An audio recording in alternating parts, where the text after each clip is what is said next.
Assalamualaikum warahmatullahi wabarakatuh.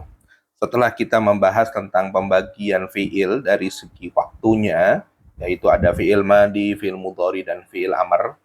Kali ini kita akan membahas pembagian fiil dari segi objeknya. Artinya dia membutuhkan objek atau tidak. Baik, kita baca. Fiil dari segi butuh objek atau tidak terbagi atas fiil lazim dan muta'addi. Nah, yang pertama, fi'il lazim dan fi'il muta'addi. Fi'il lazim dulu kita bahas, yaitu fi'il yang hanya membutuhkan fa'il saja, dan dia tidak membutuhkan maf'ul bih, tidak membutuhkan objek. Dalam bahasa Indonesia disebut kata kerja intransitif. Contoh, qoma yakumu, berdiri. Jadi tidak perlu, kemudian hadhara yahduru, hadir. Jalasa yajlisu, duduk. Nama yanamu, tidur. Jaro yajri, lari.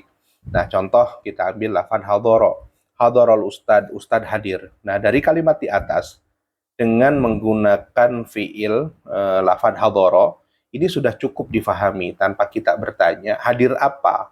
Jadi ustad hadir ya sudah cukup, tidak perlu nanya hadir apa. Jadi lafaz hadhara ini tidak membutuhkan objek. Oleh karena itu, lafaz hadhara dan contoh-contoh tadi yang di atas ini masuk kategori fiil lazim. Kemudian yang kedua, fiil muta'addi, yaitu fiil yang membutuhkan fa'il juga maf'ul bih atau objek. Dalam bahasa Indonesianya disebut kata kerja transitif. Contohnya akala yakulu, syariba yashrobu, qara'a yaqra'u, fataha yaftahu, ta'allama yata'allamu. Contoh fataha at-talibu al-baba. Siswa membuka. Membuka apa? Membuka pintu ya. Siswa membuka pintu. Nah, jika kita membuat sebuah kalimat dengan lafaz fataha, maka tidak cukup jika hanya menyandingkan dengan fa'ilnya saja. Contoh fatahat talibu, siswa membuka. Nah, dari kalimat di atas dalam benak kita masih bertanya-tanya, siswa membuka apa? Apakah membuka pintu, membuka buku, membuka jendela dan lain sebagainya kan gitu. Jadi lafaz fataha ini membutuhkan objek atau membutuhkan maf'ul bih. Fataha at-talibu membuka apa? Al-baba. Maka al-baba ini adalah maf'ulun bih. Maka lafaz fataha, oleh karena itu lafaz fataha masuk kategori fi'il muta'addi, yaitu yang membutuhkan maf'ulun bih. Kemudian pembagian fi'il muta'addi. Fi'il muta'addi terbagi atas 4 bagian. Yang pertama fi'il muta'addi yang membutuhkan satu maf'ul bih. Contohnya doroba at-talibu al-maktabah. Siswa memukul meja. Nah, lafaz doroba ini adalah fi'il muta'addi yang dia hanya membutuhkan satu maf'ul bih. Maf'ul bih di situ adalah lafaz al-maktabah. Kemudian yang bagian B, fi'il muta'addi, dia membutuhkan dua maf'ul bih dan asal keduanya adalah susunan mubtada dan khobar. Jadi dua maf'ul bih itu asalnya adalah susunan dari mubtada khobar.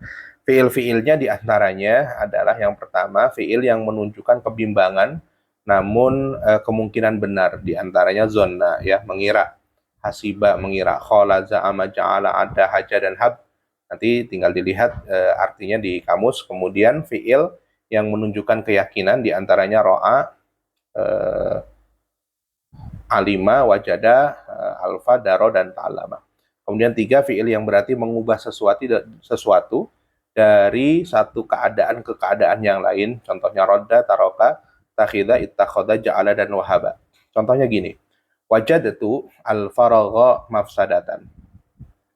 Wajadtu, saya berpendapat, al-faragha, bahwa menganggur itu mafsadatan adalah kerusakan. Nah, lafaz wajadtu kita tahu ini adalah struktur fi'il dan fa'il. Wajad fi'il, tu-nya adalah fa'il. Kemudian al-faragh adalah maf'ul bih kedua. Jadi saya berpendapat apa al-faragh? Nah, ini berarti ini adalah maf'ul bih. Maf'ul bih pertama. Nah, sedangkan lafaz mafsadatan adalah maf'ul bih kedua. Nah, kalau kita ambil sendiri lafaz al-faragh mafsadah, lafaz al-faragh mafsadah berasal dari mubtada khobar, yaitu al-faragh mafsadatun. Menganggur adalah kerusakan. Al-faraghu waktu luang atau menganggur, mafsadatun itu adalah kerusakan. Jadi lafaz wajada di situ, wajadtu, lafaz wajada asalnya wajada yajidu ini membutuhkan dua maf'ul bih, dan maf'ul bihnya ini, dua maf'ul bihnya ini terdiri dari mubtada dan khobar, karena nanti yang poin C ini adalah dua maf'ul bih, fi'il muta'addi yang membutuhkan dua maf'ul bih, tapi asal keduanya bukan dari susunan mubtada dan khobar. Di antaranya lafadz a'ta, sa'ala, dan kasa. Contohnya a'ta itu, saya memberi. Saya memberi asaila, saya memberi pengemis. Memberi pengemis apa? Khubzan, roti. Nah, maka lafadz a'ta itu dari a'ta yu'ti ini adalah struktur fi'il dan fa'ilnya. A'ta itu, a'ta fi'il, tu'nya adalah fa'il. Kemudian lafadz asaila adalah maf'ul bih pertama, khubzan adalah maf'ul bih kedua. Maka di situ mangsub ya bentuknya. Nah, kalau kita ambil lafadz asail khubz, asailu khubzan atau asailu khubzun ya gitu. Lafadz asaila khubzan ini bukan berasal dari mubtada dan khobar. Kalau kita ambil contohnya, jika susunan mubtada khobar asailu khubzun, pengemis adalah roti, dan ini jelas tidak masuk akal ya. Asailu khubzun, pengemis adalah roti, jadi mubtada khobar, maka itu tidak mungkin. Maka lafadz a'ta, sa'ala, dan kasa ini adalah fi'il muta'addi yang membutuhkan dua maf'ul bih, sedangkan dua maf'ul bih itu tidak tersusun dari mubtada dan khobar. Kemudian yang ketiga, fi'il muta'addi yang membutuhkan tiga maf'ul bih. Jadi tadi ada fi'il muta'addi yang membutuhkan satu maf'ul bih, dua maf'ul bih, dan tiga maf'ul bih. Di antaranya lafadz ara, a'lama, anba'a, nabba'a, akhbaro, khabaro, dan haddatsa. Contoh aro'a itu, saya memperlihatkan at-taliba, memperlihatkan siswa apa? Al-kitaba, bahwa buku, mufidan, itu berguna. Jadi at-taliba adalah maf'ul bih pertama, al-kitaba maf'ul bih kedua, mufidan adalah maf'ul bih ketiga.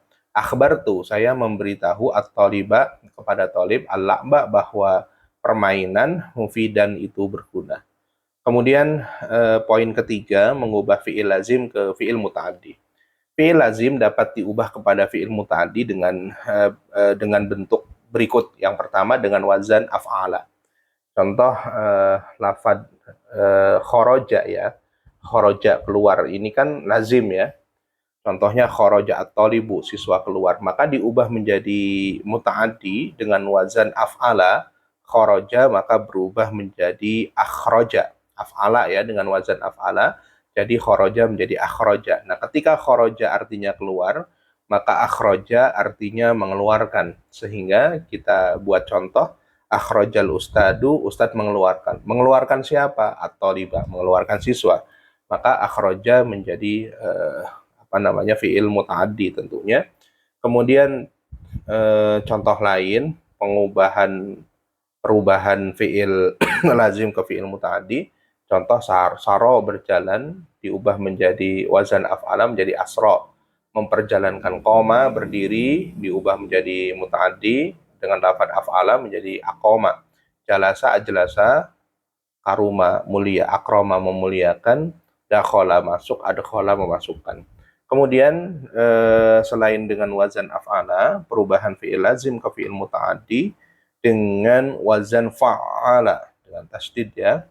Contohnya sahula, mudah, sahula darsu, soal itu mudah. Kemudian diubah menjadi muta'addi dengan wazan fa'ala menjadi sahala, memudahkan. Contohnya sahalallahu abdahu, Allah memudahkan hambanya. Contoh lain, karuma, mulia, karrama, memuliakan, khoroja, keluar, khoroja, mengeluarkan, fariha, bahagia, farroha, membahagiakan, hasuna menjadi hasana, so'uba menjadi so'aba. Jadi dengan wazan fa'ala. Ternyata bukan hanya dengan dua cara di atas saja, dengan wazan af'ala dengan fa'ala. Ternyata fi'il lazim diubah ke fi'il muta'addi, yaitu dengan menambahkan huruf jar. Contoh dhahaba. Dhahaba itu artinya pergi ya, atau hilang. Contoh dhahabal waladu, anak itu pergi. Kemudian ketika ditambahkan dengan huruf jar, contohnya dhahaba bi, justru artinya bukan hilang tapi menghilangkan. Contohnya dhahaballahu bi nurihim, Allah menghilangkan cahaya mereka. Contoh lain, koma, berdiri, kemudian ketika ditambahkan huruf jar, koma bi, justru artinya melaksanakan. Marro, lewat, marrobi artinya melewati. Ja'a, datang, ja'abi artinya mendatangkan. Contoh, ja'a Muhammadun bi dinil Islam, artinya Nabi Muhammad ja'a, jadi artinya bukan datang tapi mendatangkan dinil Islam, mendatangkan agama Islam. Kemudian fungsi perubahannya untuk apa lazim dan muta'addi ini? fungsi perubahannya, fungsi mengubah fi'il lazim dari lazim ke fi'il muta'addi adalah yang pertama, jika dasarnya lazim, ia akan menjadi muta'addi dengan satu maf'ul. Contohnya kharajal ustad, ustad keluar, diubah menjadi muta'addi, menjadi akhraja, akhraja menjadi akhraja, akhrajal ustada atau liba. Maka ia menjadi muta'addi dengan satu maf'ul. Namun jika dasarnya muta'addi dengan satu maf'ul, ia menjadi muta'addi dengan dua maf'ul. Contohnya qara'al ustad al-kitaba.